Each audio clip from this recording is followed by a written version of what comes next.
بصری نے کہا کہ مولا حقیقت عبودیہ کیا ہوتی ہے؟ تو امام نے 3 نشانیاں بتائیں کہ حقیقت عبودیہ یہ 3 چیزیں ہوتی ہیں، اور آپ کی خدمت میں تفصیل سے وہ امور عرض ہوئے۔ اس کے بعد عنوان بصری نے دیکھا کہ یہ حقیقت عبودیہ جس کے بعد علم حاصل ہونا ہے یہ آسان کام نہیں ہے، اور امام نے فرمایا تھا کہ یہ تقویٰ کی ابتدا ہے۔ حقیقت عبودیہ کے 3 امور حاصل ہوں یہ تقویٰ کی ابتدا ہے۔ تو عنوان بصری گویا گھبرا گئے اور انہوں نے سوچا کہ یہ تقویٰ کی اگر ابتدا ہے تو میں تو اس ابتدا سے ہی محروم ہوں، تو میں اس ابتدا کو کیسے حاصل کروں؟ تو انہوں نے امام سے کہا کہ مولا میرے لیے کوئی دستور العمل ارشاد فرمائیں، کوئی عمل کے لیے کوئی نسخہ مجھے دیں۔ تو امام نے فرمایا میں تمہیں 9 نصیحتیں کروں گا، اور یہاں بھی فرمایا امام نے کہ یہ تم نصیحتیں دوسروں کو بھی بتانا جو راہ حق پہ چلنا چاہتے ہیں۔ تو ہم نے آپ کی خدمت میں عرض کیا کہ اگر ہم راہ حق پہ چلنا چاہتے ہیں تو یقیناً یہ نصیحتیں ہمارے لیے بھی ہیں، ہم کیسے اس کو نظر انداز کر سکتے ہیں؟ 3 نصیحتیں امام نے ارشاد فرمائیں، ان کا تعلق تقویٰ سے تھا، اور اس میں انہوں نے ارشاد فرمایا کہ اللہ کا نام لے کر کھاؤ، جب تک بھوک نہ لگے مت کھاؤ، حلال کے سوا کچھ نہیں کھانا، اور شکم پوری نہ کرنا۔ تو یہ بظاہر کھانے پینے کے امور سے ان کا تعلق تھا جس کی اہمیت کم نہیں ہے، لیکن ہم نے عرض کیا کہ شاید یہ کوئی کوڈ ہے، اور کھانے پینے سے بڑھ کر اس کا تعلق دنیا پرستی سے، نفس پرستی سے۔ 6 نصیحتیں اور ہیں، وہ بھی عرض کروں گا آپ کی خدمت میں قدر تیزی سے۔ درود بھیجے گا محمد و آل محمد، صلی علی محمد محمد عجل، بار دیگر درود بھیجے گا محمد و آل محمد، صلی علی محمد آل محمد عجل فرج۔ امام نے فرمایا میں تمہیں 9 نصیحتیں کروں گا، اور ان میں سے 3 کا تعلق نفس کی ریاضت کے لیے ہے، اور امام نے یہ بھی کہا کہ میں دعا کروں گا کہ خدا تمہیں عمل کی توفیق نصیب فرمائے۔ اس کا مطلب یہ ہے کہ اگر کوئی شخص ان 9 نصیحتوں پر عمل کرنے کی کوشش کرے تو وہ دعائے امام کے اندر شامل ہو جائے گا، امام کی دعا اس سے نصیب ہو جائے گی۔ شروع میں مشکل ہوگی لیکن بعد میں مشکل نہیں ہونی چاہیے، جب ایک دفعہ دعا حاصل ہو جائے گی پھر کام آسان ہو جائے گا۔ 3 امور تقویٰ کے بارے میں تھے جو عرض ہوئے، اس کے بعد فرمایا 3 امور حلم کے بارے میں۔ حلم، بردباری، صبر، آپ ان کو شمار کر سکتے ہیں۔ البتہ ظاہر ہے کہ ان تینوں الفاظ کے کچھ نہ کچھ معنی میں فرق ہوگا، تو صبر بہت وسیع ہوگا۔ حلم سے مطلب خاص کر انسانوں کے ساتھ تعلقات میں ہے۔ یہ جتنے بھی اوصاف ہیں آپ ان کے اندر ایک خاص بات نوٹ کریں گے کہ یہ کسی نہ کسی منفی صفت کو کاؤنٹر کرنے کے لیے۔ مثلا یہ جو شروع کی 3 صفتیں تھیں گویا شہوت پرستی کو کاؤنٹر کرنے کے لیے تھی، کہ انسان کے اندر وہ جو شہوت پرستی ہے کہ وہ خواہشات کے پیچھے بھاگتا رہتا ہے اپنی زندگی کے اندر، اس کو کیسے کنٹرول کرے۔ اچھا یہ بھی آپ کی خدمت میں عرض کرتا چلوں مجھے کہ یہ جو خواہشات کو کنٹرول کرنے کا معاملہ ہے، کہیں ایک جگہ بھی آپ نے کہا کہ اس کو کنٹرول نہیں کروں گا باقی کو کروں گا، تو باقی میں بھی کامیاب نہیں ہوں گے۔ یعنی بہت معذرت چاہ رہا ہوں اتنا کھل کے عرض کروں، وہ یہ کہ اگر کوئی ہمارا جوان حتیٰ بزرگ یہ سوچے کہ میں 23 گھنٹے کنٹرول کروں گا، 23.5 گھنٹے کنٹرول کروں گا، روزانہ آدھے گھنٹے کچھ ٹی وی پہ دیکھ لوں گا، باقی 23.5 گھنٹے تو کنٹرول کر لیا میں نے، یہ کہیں نہیں پہنچے گا، اس 23.5 گھنٹے کے کنٹرول سے بھی جائے گا۔ کیوں؟ وہ جو آدھا گھنٹہ اس نے اپنی مرضی سے اپنا کنٹرول چھوڑا ہے، یہ باقی 23 گھنٹے کی محنت کو بھی برباد کر دے گا۔ تو کبھی بھی اپنے آپ کو کچھ دیر کے لیے بھی جان بوجھ کر ہاتھ سے نہیں جانے دیجیے گا۔ ہاں یہ ہو سکتا ہے کہ ایک آدمی 24 گھنٹے کنٹرول کرتا تھا، کسی دن کسی غلطی سے 15 منٹ، آدھا گھنٹہ، 1 گھنٹہ کنٹرول کم ہو گیا، ہاں یہ ممکن ہے، انسان۔ لیکن اس نے سوچا ہوا ہو کہ 23 گھنٹے کنٹرول کروں گا، 1 گھنٹے کنٹرول نہیں کروں گا، پھر کہیں نہیں پہنچے گا۔ یا مثلا اس نے یہ سوچا ہوا ہے کہ گناہ جن میں مبتلا ہو سکتا ہوں وہ 10 قسم کے ہیں، 9 گناہوں کو کنٹرول کروں گا، 1 کو میں عمدن جانے دوں گا ایز پر روٹین، نہیں، یہ کہیں نہیں پہنچے گا، اس کا کنٹرول کبھی حاصل نہیں ہوگا۔ یہ کنٹرول کی صفت ہے کہ اگر کہیں پہ آپ لوز کریں گے ڈیلیبریٹلی، باقی جگہ پہ خود بخود کمزور پڑیں گے۔ تو یہ میں مطمئن ہوں کہ آپ کی خدمت میں عرض کر رہا ہوں، اور انتہائی معذرت کے ساتھ یہ جملہ بھی عرض کرتا چلوں، دیکھیے آپ کے اور آپ کے درمیان رہتے ہوئے مجھے 26 سال ہو رہا ہے۔ اب بہت سارے لوگوں کو میں نے 26 سال میں اپنی جگہ کے اوپر پاؤں مارتے دیکھا ہے، وہ آگے نہیں بڑھے۔ کیوں نہیں بڑھے؟ معمولاً ایسا ہے کہ ان کے اندر ایک غلط صفت ہے جس پر انہوں نے محنت نہیں کی ہے، وہ کہیں نہیں بڑھے، پیچھے گئے ہیں، آگے نہیں گئے۔ آپ اور میں سب سے پہلے یہ دیکھیں ہماری وہ غلط صفت کون سی ہے جو ہماری جڑوں میں گھسی ہوئی ہے۔ میری مختلف ہوگی آپ سے، آپ کی وہ صفت مختلف ہوگی دوسرے سے۔ میرے اندر وہ صفت بہت آسانی سے شہرت طلبی ہو سکتی ہے، کیونکہ میرا مورد شہرت طلبی کا ہے۔ میرے اندر وہ مصیبت بہت آسانی سے خود پسندی ہو سکتی ہے، کیونکہ میرا مورد خود پسندی کا ہے۔ اور ممکن ہے کہ دنیا پرستی، زر پسندی بھی ہو، دولت کے پیچھے بھاگنا بھی ہو، یہ بھی میرا مورد ہے، یہ بھی ہو سکتی ہے۔ لیکن کچھ چیزیں جو میرا مورد نہیں ہے، مثلا خاندان کے اندر دوسروں پر حکم چلانا، یہ میرا مورد نہیں ہے۔ میرے پاس حکم چلانے کی اور دوسری جگہیں بہت پڑی ہیں، میں وہاں نہیں چلاؤں گا۔ اب میرے مقابلے میں کوئی اور ہوگا جس کے پاس وہ مورد نہیں ہوں گے جو میرے پاس ہے، مثلا اس کے پاس شہرت کا کوئی چانس ہی نہیں ہے، اور وہ کہے میرے اندر شہرت پسندی نہیں ہے، تم دھوکے میں ہو، تمہاری وہ بری صفت کوئی اور ہوگی۔ بعض اوقات کیا ہوتا ہے، کسی آدمی کے پاس جیب میں سکہ نہیں ہوتا، دنیا کا بدترین زر پرست ہوتا ہے وہ۔ بعض اوقات کسی کے سبارڈینیشن میں، جس کے ماتحتی میں 5 آدمی بھی نہیں ہوتے، لیکن وہ طبیعت میں فرعون ہوتا ہے، طبیعت میں فرعون ہوتا ہے۔ تو بہت سارے جھونپڑوں میں رہنے والے قارون مل سکتے ہیں، جس طرح بڑے گھروں میں رہنے والے قارون مل سکتے ہیں، جھونپڑوں میں رہنے والے قارون بھی مل سکتے ہیں۔ بہت سارے کمزوروں کے اندر نمرود ہو سکتے ہیں، جس طرح طاقتوروں میں نمرود ہو سکتے ہیں، اور بہت سارے دین کے لبادوں کے اندر سامری ہو سکتے ہیں، جس طرح غیر دین کے اندر، بے دینوں کے اندر سامری ہو سکتے ہیں۔ یہ سب ممکن ہے۔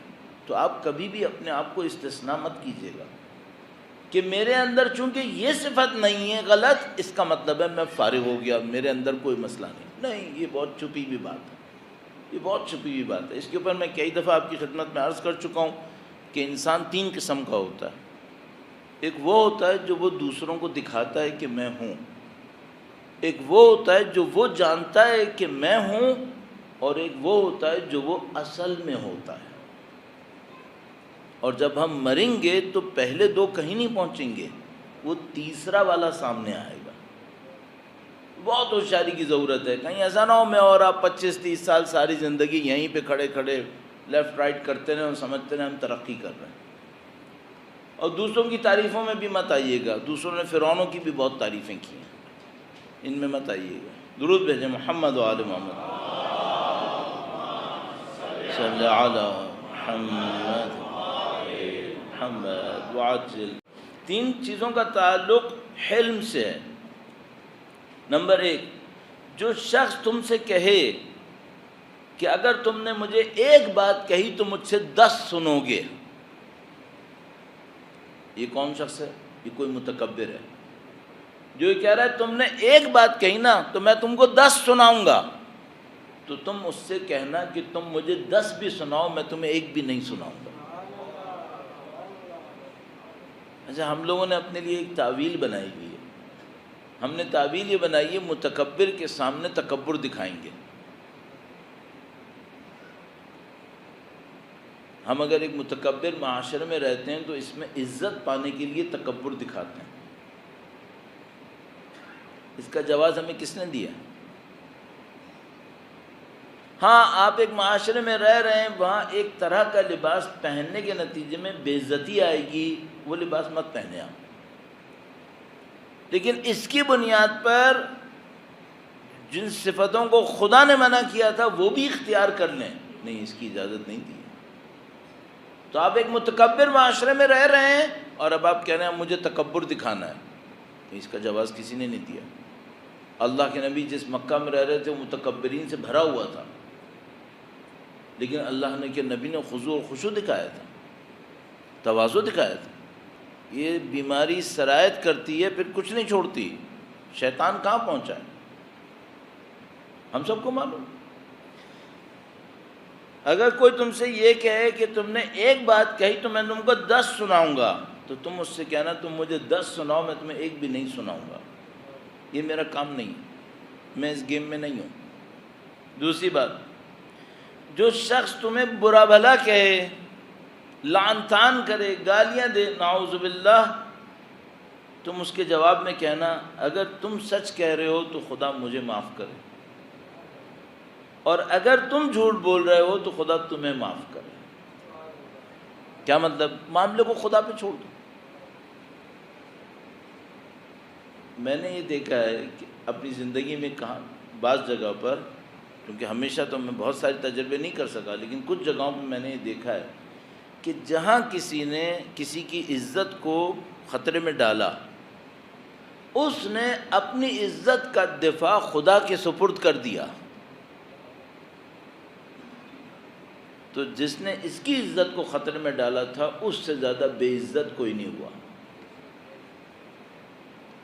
آپ جو چیز خدا کے سپرد کر سکتے ہیں کیوں نہیں کر رہے؟ عزت اللہ کے لیے، عزت اللہ کے لیے، اس نظام کے لیے، رسول کے لیے، مومنوں کے لیے. مومن کون ہے؟ وہی جو اللہ پہ ایمان لا رہا ہے. عزت اللہ نے اپنے لیے رکھی ہے. آپ اس سے پریشان نہ ہو کہ آپ کی عزت سے کھیلے گا، نہیں کھیل سکے گا. دلوں کے اندر احترام ہوتا ہے نا. دلوں پہ حکومت کس کی ہے؟ اللہ کی ہے. کیوں گھبرا رہے ہیں؟ تو امام نے فرمایا اگر کوئی شخص تمہیں برا بھلا کہے، تم زیادہ سے زیادہ یہ کہنا اگر تم سچ کہہ رہے ہو یعنی میں برا ہوں، خدا مجھے معاف کرے، میری اصلاح کر. اور اگر تم غلط کہہ رہے ہو، جھوٹ بول رہے ہو، خدا تمہارے لیے مشکل آسان کرے، تم نے جھوٹ بول کے اپنے لیے زندگی برباد کی، خدا تمہیں معاف کرے. تیسری بات، درود بھیجے گا محمد و آل محمد. محمد آل محمد. اگر کوئی شخص تمہیں دھمکی دے تو تم اس کے لیے دعائے خیر کرو. اگر کوئی شخص کہے میں تمہارے لیے یہ کر دوں گا، یہ کر دوں گا، یہ کر دوں گا، تم اس سے کہو میں تمہارے لیے دعا کروں گا. چھوڑ دو معاملے کو. اس میں تفصیلات بہت زیادہ ہے، وقت کم ہے اور کچھ چیزیں عرض کرنی ہیں. اور بھی شیخ مرتضیٰ انصاری ان علماء میں سے ہیں جن کے تقوی اور پرہیزگاری کی مثالیں دیتے ہیں لوگ. آپ حرم مطہر تشریف لے جائیں نجف اشرف میں تو حجروں میں سے ایک حجرے میں شیخ مرتضیٰ انصاری کی قبر ہے. شیخ مرتضیٰ انصاری گویا جہاں تک مجھے یاد آتا ہے انہی کا نام تھا. وہ ایک جگہ سے گزر رہے تھے، کسی نے ان کو کچھ برا بھلا کہا، نہیں جانتا ہوگا، نہیں معلوم کیا معاملہ رہا ہوگا، کچھ برا بھلا کہا. شیخ مرتضیٰ انصاری نے دیکھا اور آگے چلے گئے. تو ایک شخص جو عرفاء میں سے تھا وہ شیخ مرتضیٰ انصاری کے پاس آیا اور اس نے کہا کہ آپ اس کو جواب میں کچھ کہیں. شیخ مرتضیٰ انصاری نے کہا کہ میری سیرت یہ نہیں ہے، میں کسی گالی دینے والے کو جواب میں کچھ نہیں کہتا. تو اس نے کہا کہ آپ اس پہ رحم کریں، اسے کچھ کہہ دیں. آپ اس پہ رحم کریں، اسے کچھ کہہ دیں. شیخ مرتضیٰ انصاری نے کہا نہیں یہ میرا کام نہیں ہے. یہ کیا کہ آگے بڑھے. آگے بڑھے جب تک کہیں پہنچتے پتہ چلا کہ جس نے برا بھلا کہا تھا اس کے اوپر فالج کا دورہ پڑا.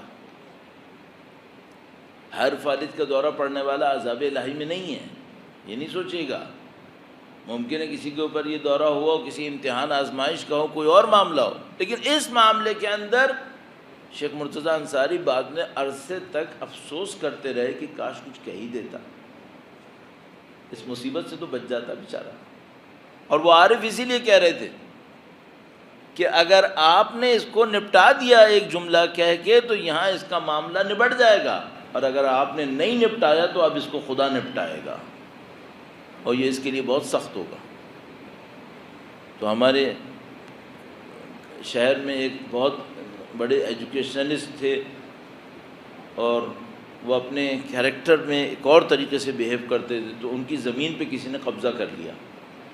کافی مشہور تھے، میں نام بھی نہیں لینا چاہ رہا ہوں ابھی فی الحال کسی وجہ سے، کافی مشہور تھے۔ ان کی کسی زمین پہ کسی نے قبضہ کیا، اور کہا کہ جب ان سے کہا گیا کہ بھئی آپ کی زمین پہ قبضہ کر لیا، چھڑوائیں، کہنے لگے نہیں میں نہیں چھڑوا رہا، کرنے دو اس سے قبضہ۔ انہوں نے کہا کیوں؟ کہنے لگے میں اس سے اتنی ہمدردی نہیں کروں گا، میں اس سے اتنی ہمدردی نہیں کروں گا کہ میں اپنی زمین کا قبضہ اس سے چھڑواؤں، نہیں میں اس سے دشمنی کروں گا، جائے اپنی قبر میں لے کے جائے۔ کہنے لگے میں اتنی ہمدردی نہیں کر رہا اس سے۔ یہ کون لوگ کر سکتے ہیں؟ جن کو آخرت پہ یقین ہے، جن کو اللہ کے عدل کے اوپر یقین ہے۔ یہ صفتیں مفت میں نہیں آئیں گی، یہ صفتیں عقیدے سے نکلیں گی۔ اگر کسی کو یہ اوصاف چاہیے، اس کو اپنے عقائد پہ بہت محنت کرنی پڑے گی، خاص کر آخرت کے عقیدے پہ۔ یہ 3 باتیں ہو گئیں حلم سے، اب 3 باتیں علم سے۔ علم، درود بھیجے گا محمد و آل محمد۔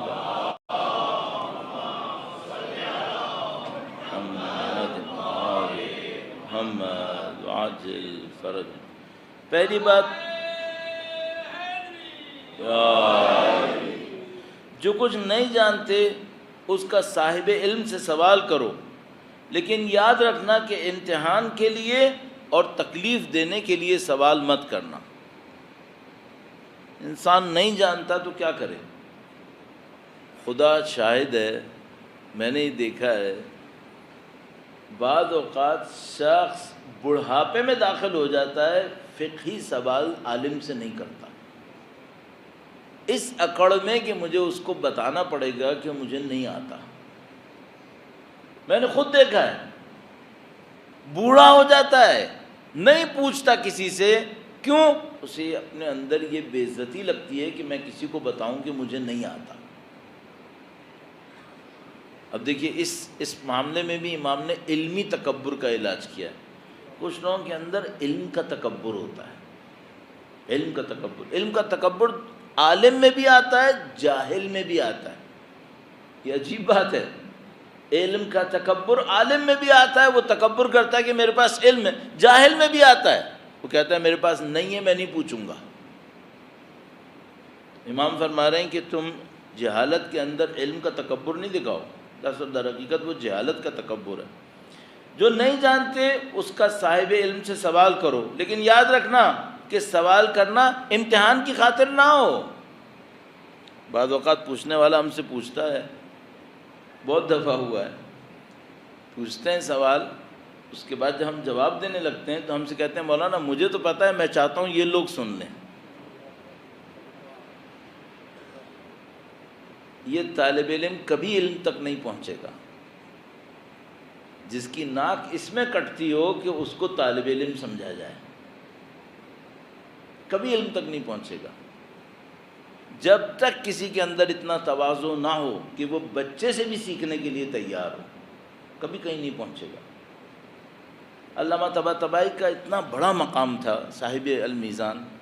ان کے استاد سید علی قاضی طباطبائی، جن کے بارے میں کل میں عرض کر رہا تھا کہ شاید غیبت کبریٰ کے اندر اس قد کا کوئی معنوی عارف نہیں گزرا ہے، شاید۔ سید علی قاضی طباطبائی اپنی نشست کے اندر علامہ طباطبائی سے کہتے تھے تم جماعت کراؤ، حکم کرتے تھے۔ تو علامہ طباطبائی شاگرد تھے محمد حسین طباطبائی سید علی قاضی طباطبائی کے، لیکن اپنے استاد کے حکم پر مجبور ہو کر جماعت کرواتے تھے۔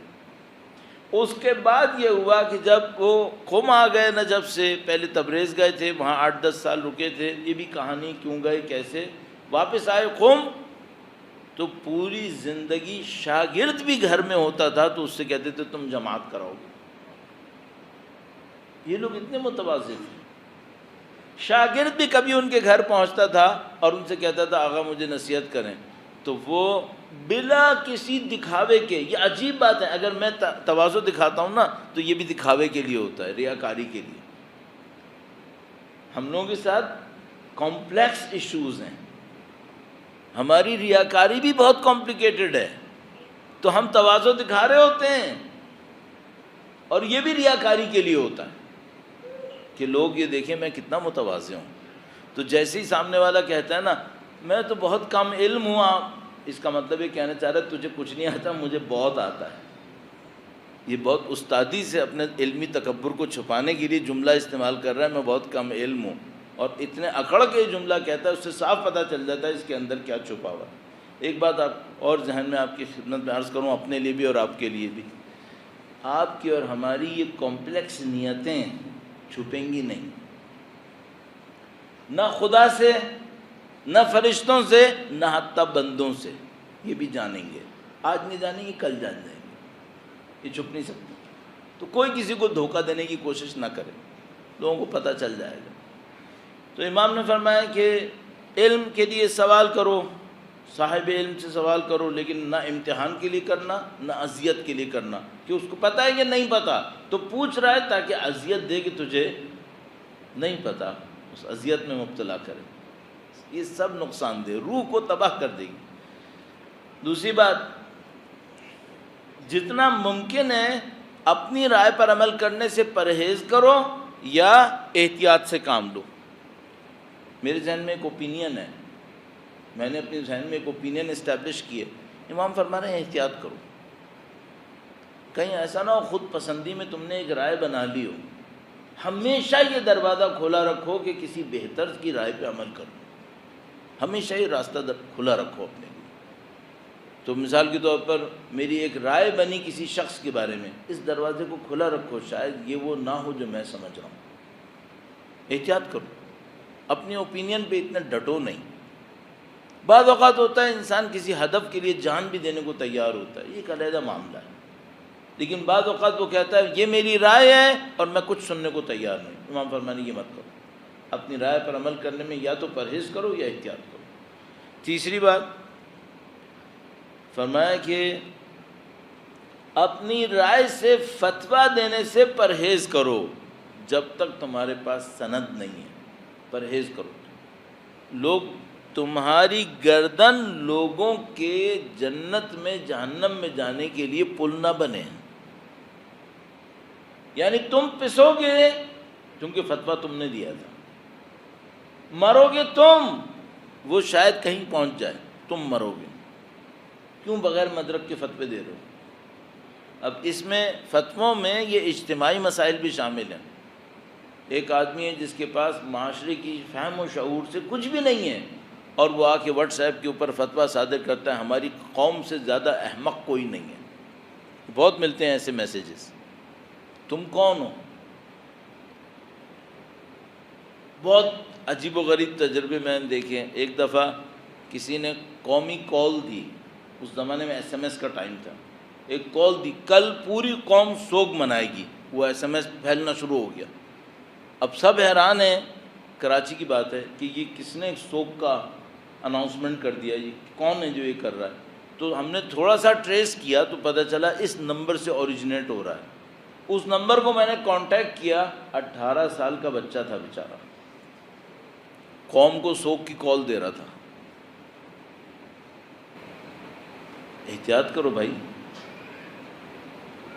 یہ میں نے مواعظ امام کے آپ کی خدمت میں عرض کیے، اور یہ اس لیے بہت اچھا ہے کہ ایک دفعہ پھر مجھے بھی پڑھنے کا موقع ملا، آپ کو بھی پڑھنے کا موقع ملا.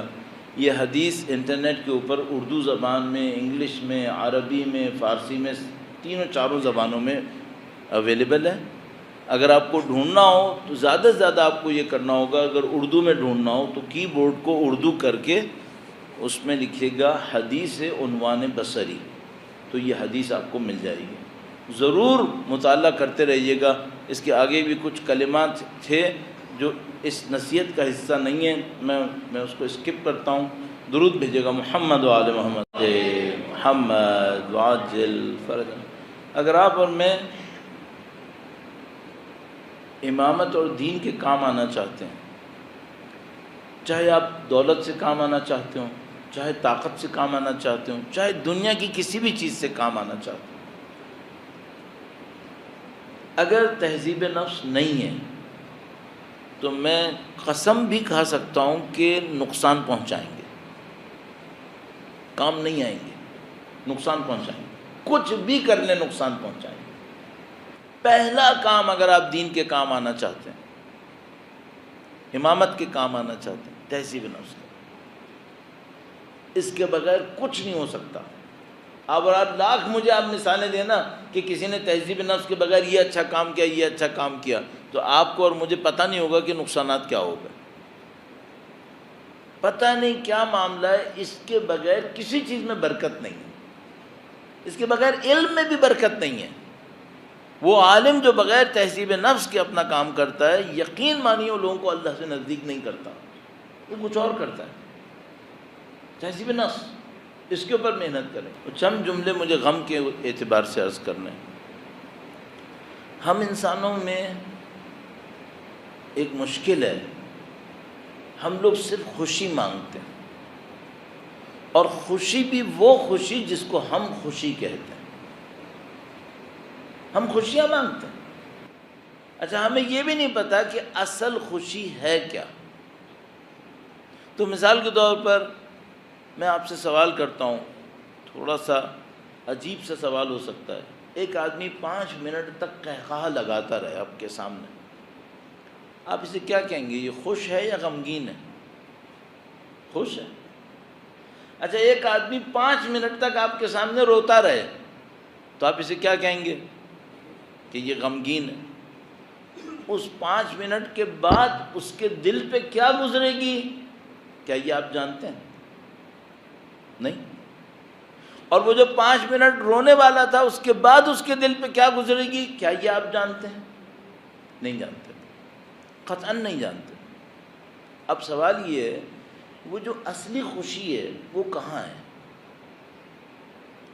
آیا قہقہوں کے اندر خوشی ہے؟ سادہ سی بات عرض کروں گا.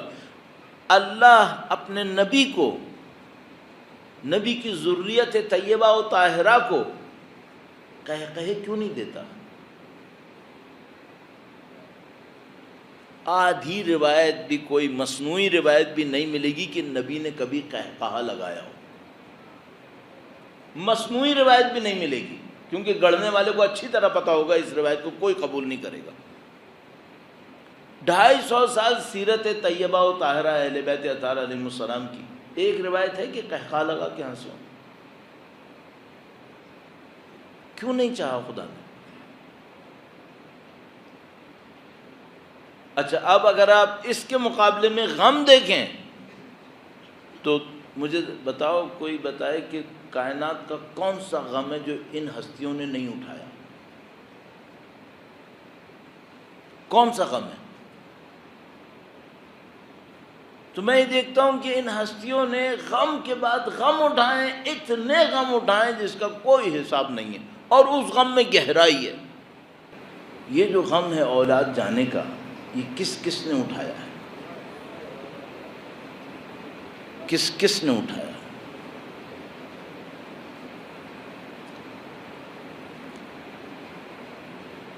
اگر مجھ سے کوئی پوچھے کہ تمہارا بیٹا گیا، میں اپنے بھائی سے کہوں تمہاری بیٹی کی تکلیف ہے، لیکن میں تمہیں ایک بات کہوں گا، کل خدا قیامت کے دن اپنے نبی سے یہ کہے گا، اے نبی،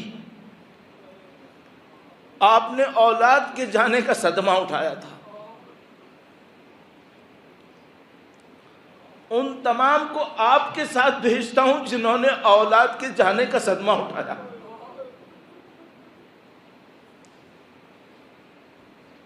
یہ عنوان اچھا ہے یا نہیں؟ اچھا یہ صدمہ کیا صدمہ تھا؟ عزیزان محترم، ان کے اگر یہ چہرہ مسکرا بھی رہا ہو تب بھی اگر یہ سننا ہو کہ یہ صدمہ کیا صدمہ تھا، تو اللہ کے نبی جب اپنے بیٹے کو دفن کر رہے تھے تو گریہ کر رہے تھے۔ جب اللہ کے نبی کو روتے ہوئے دیکھا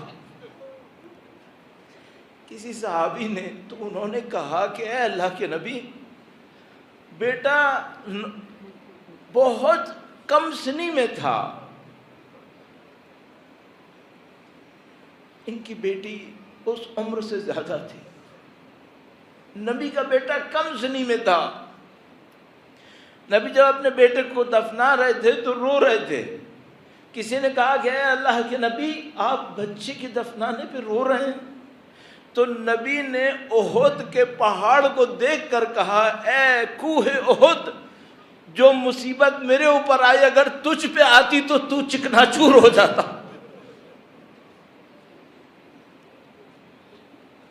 یہ کوئی آسان کام تھا؟ کہا اگر تیرے اوپر یہ مصیبت آتی تو تو چکنا چور ہو جاتا۔ جو نہیں پتا میں نے کیا جھیلا ہے۔ تو خدا شاہد ہے ہم اس غم کو نہیں سمجھ پائیں گے جو یہ جھیل رہے ہیں، لیکن میں ان کو ایک اچھی خبر یہ دوں گا کہ اس غم کے صدقے میں خدا آپ کو اس نبی کے ساتھ محشور کرے گا جس نبی نے یہ غم دیکھا ہے، جن اماموں نے یہ غم دیکھا ہے۔ عزیزان محترم، غم کی داستان بڑی عجیب ہے۔ غم انسان کو وہ مقامات دلوا سکتا ہے جو دنیا کی کوئی خوشی نہیں دلوا سکتی۔ اور جب میں غم کا بیان کر رہا ہوتا ہوں تو معصومین ہستیوں کے برابر میں مجھے ایک بیوی کا تذکرہ کرنا اپنے اوپر واجب لگتا ہے۔ جنت البقیع کے انہدام کے چند دن گزرے ہیں جہاں ہم اہل بیت کے قبور کے انہدام کا تذکرہ کر رہے تھے، وہاں ہم ایک بیوی کے قبر کے انہدام کا بھی تذکرہ کر رہے تھے۔ مولا ابو الفضل کی والدہ ماجدہ بی بی ام البنین، تمام وہ مائیں جنہوں نے بچوں کے جانے کا غم اٹھایا ہے، وہ اپنے اوپر فخر کر سکتی ہیں کہ ہم ام البنین کی پیروی میں۔ اور وہ تمام ہمارے بھائی جنہوں نے اولاد کے جانے کا غم اٹھایا ہے، وہ پیروی کریں اور تأسی کریں نبی خدا کی۔ عزیزو، لیکن دو جملے مصائب کے اور عرض کروں گا، دو روایتیں اور عرض کروں گا۔ ایک وہ روایت اگر کسی کو سمجھنا ہے اور اس نے یہ غم نہ اٹھایا ہو، اللہ سب کی اولادوں کو محفوظ رکھے انشاءاللہ۔ اگر کسی نے یہ غم نہ اٹھایا ہو اور اس کو سمجھنا ہو کہ اولاد کے جانے کا غم کیا غم ہے، تو کربلا کا وہ منظر دیکھے جب حسین علی اکبر کی لاشیں پر پڑ رہے تھے۔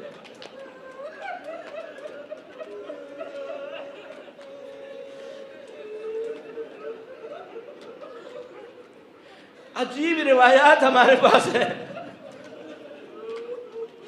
ایک روایت بیان کرتی ہے کہ سید الشہداء نے علی اکبر سے کہا، اکبر بیٹا آواز دیتے رہو، باپ کو دکھائی نہیں دے رہا۔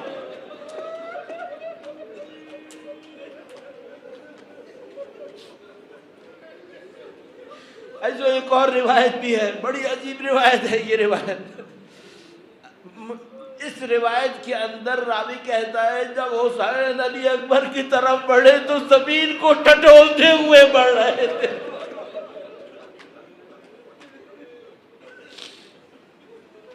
دیکھا کہ کیا گزری۔ تیسری روایت اسی میں اسی سلسلے میں، جب سید الشہداء علی اکبر کو جان دیتا دیکھ چکے تو سید الشہداء نے ایک جملہ کہا، مقاتل کی روایتوں میں موجود ہے، شیخ عباس قمی نے نفس المحموم میں بھی لکھا ہے، اور فرمایا وَعَلَى الدُّنْيَا بَعْدَكَ الْعَفَا، اکبر تیرے بعد اس دنیا پر خاک ہو۔